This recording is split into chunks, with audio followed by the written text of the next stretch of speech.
Melinda, well, I don't think it's a question of systematic excuse-making. I think it's a question of dealing with the truth. I think it's a question of dealing with facts. Ed, let me interrupt you for a minute. You're a bit upset because you cannot, in fact, define what we know and what we believe. Ed, hold on one second. There is illegitimacy. Hold on one second. Let's get a statistic here. You understand that the illegitimacy came after the jobs left, and that was what the Reagan Revolution did. We had no control over that. You cannot have a family if you do not have a job. Ed, hold on one second. Hold on one second. There seems to be some illegitimacy here about illegitimacy. Out of wedlock births, according to the Statistical Abstract of the United States, 68.2% of blacks and 18% of whites are born out of wedlock. Something else to look at, Denise, we're talking about poverty and the discrimination or the differentiation between blacks and whites. Median income in 1994, this is from the Census Bureau, of blacks was $21,000, whites $34,000. There are 30.6% of blacks living below the poverty line, 11.7% of whites, and unemployment rates for people 16 and older, 11.5% are black and 5.3% of whites. 5.3%?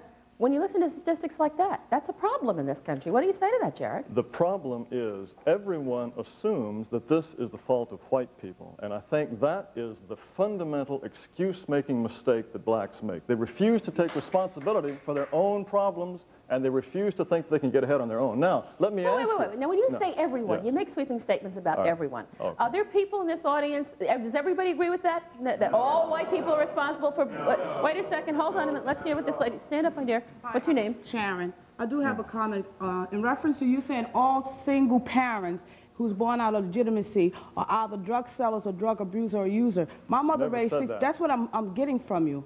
And my mother raised 6 kids.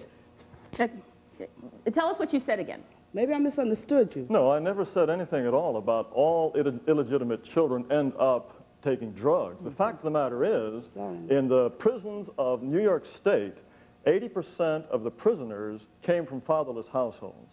That is a fact. Growing up as a boy without a father is a terrible thing, no matter what society, no matter what race it is. And to constantly blame the lack of jobs or evil white people or slavery for this kind of behavior is simply irresponsible. And then what should we blame it on? We'll talk about that when we come back. Is American justice colorblind? When we return, you'll hear from a woman who says absolutely not. And we want to hear what you have to say, folks. 1-800-618-2900. Stay with us.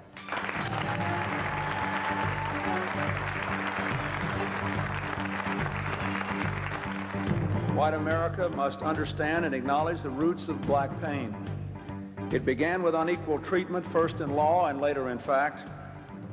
African Americans indeed have lived too long with a justice system that in too many cases has been and continues to be less than just. The combination of the Nordic track exercise along with a low-fat diet has really helped me trim my waistline and my weight. When I first started working out with the Nordic track, I lost a lot of weight in a very short period of time. I went from 226 to 172 in just a few months. I look good. I feel good. I've gone down 2 dress sizes. I feel sensational. If you've ever wondered what a Nordic track workout can do for you, just listen to an owner. You want me to talk about my experience with Nordic track? I had become a couch potato. We all know what they are. Ended up talking to my doctor, who said I had to do 2 things. Watch my diet and exercise regularly. So as a result of getting on the Nordic track, I brought my weight down considerably. I lost 12 pounds. Now I want you to go right out and buy one. Call now for your free video and brochure to learn how you can get on track with Nordic Track. Join these News Talk hosts for discussions on the news issues most important to you. Today's news, today's talk, only on News Talk Television. I said, this is it. I never want to vacuum with bags again. People everywhere are talking about the Phantom vacuum, the one without filter bags. I thought it was the most remarkable machine I've ever seen. Chosen by Consumers Digest as a premium Best Buy, the Phantom vacuum is an extremely tough 11-amp household companion that devours dirt and dust and delivers it into a clear collection bin that's a pleasure to empty. Your Phantom vacuum converts from a deep cleaning upright to an easy-to-use cleaning wand, perfect for stairs, shelves, windows, or hard floors.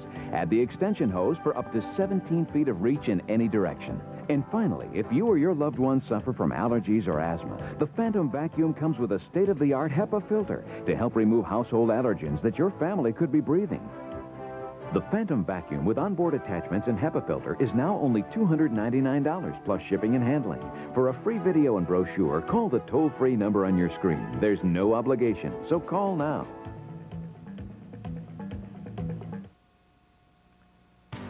Be part of our live studio audience. Write for free tickets to News Talk Television, 303 West 34th Street, New York, New York 101. Or call us at area code 212-643-4744.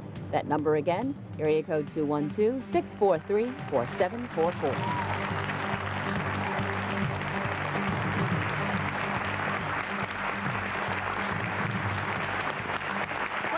Folks, are we a divided nation, and can the races ever get along? In 1968, the Kerner Commission's description of America said that we were a nation black and white, separate and unequal. It's nearly 30 years later, and nothing seems to have changed. That's what we're talking about today, race relations in this country. Jared, you were making a point earlier. Yes, I think it's important when people are assuming that at least a great problem for blacks is white racism. Look at cities like Detroit, Newark, New Jersey, East St. Louis. These are cities in which the mayors, the school superintendents, the police chiefs, the fire chiefs, everybody who matters in those towns is black. You know something, that's true, Ed. And why are those cities so poor and have so much crime? The excuse of white racism just does not wash. Well, what do you say to that, Ed? Because that's true. I'm saying clearly he's incorrect. What we're doing again is people are creating their own myths, their own fantasies, and then they are believing them. The mayor is not a powerful position. The police chief is not a powerful position. But they can wait a second, if you go to Detroit and you go to these other cities that have symbolic black leaders, the people who own the money, they are not black. Yeah, but you know something. But wait a second. The mayor can help to lure business to that community. The mayor can have a police chief that is going to reduce crime in that community. I mean, you see it in other communities. So I do not disagree with you. I'm saying by the same token, madam, the janitor or a whore on the corner can bring more business into the city. They can also have something to do with voting and assigning different people to different political positions. But I'm saying America was founded as an economic entity. Power in this country has never been invested in the political establishment or the religious establishment. It is in the money. If you want to talk about what's going to happen in Detroit or any place else in America, bring to the table the people who have the money, or no one is at the table who has any significant power. Mr. Lawson is engaged in precisely what I was talking about. No matter what the situation is, he can always find wicked white people to blame the problem. I didn't say anything about white people. I said money. I did not see you're involved in what I suggested in that you're putting money are the whites and they're the problem. I never mentioned the word white. I said money. No, wait a second. But I think, in essence, if you both hear each other, you're both saying the same thing. No. Wait. No. No, well, wait. No, we are saying completely different things as I hear it. Wait, hold on. Aren't you talking economics here? Doesn't a dollar make a difference? And who has the amount of money? Who has money has power. Isn't that true? Money makes a huge difference. But I think it's completely incorrect to pretend that the mayor and the school board and the police chief, that all of those people don't make a difference. All of those people make a huge difference. And once again, if black people have all of this money to spend on drugs, which is the only industry available to them, why don't they spend it on something else? We do not spend the majority of our money on drugs. That's what he was saying himself, that's the only business that they can get into is drug dealing.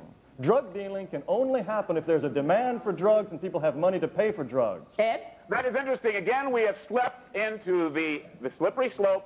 The tone of his particular comments, the tone of the entire discussion is like, the average black man is on drugs. The average black man in America is selling drugs. The average black man in America has abandoned his family. That is not the majority. That is the minority. Why are we pretending that that is typifying black male America? I have a question here. What's your name? Deborah. Deborah. Hi, Deborah.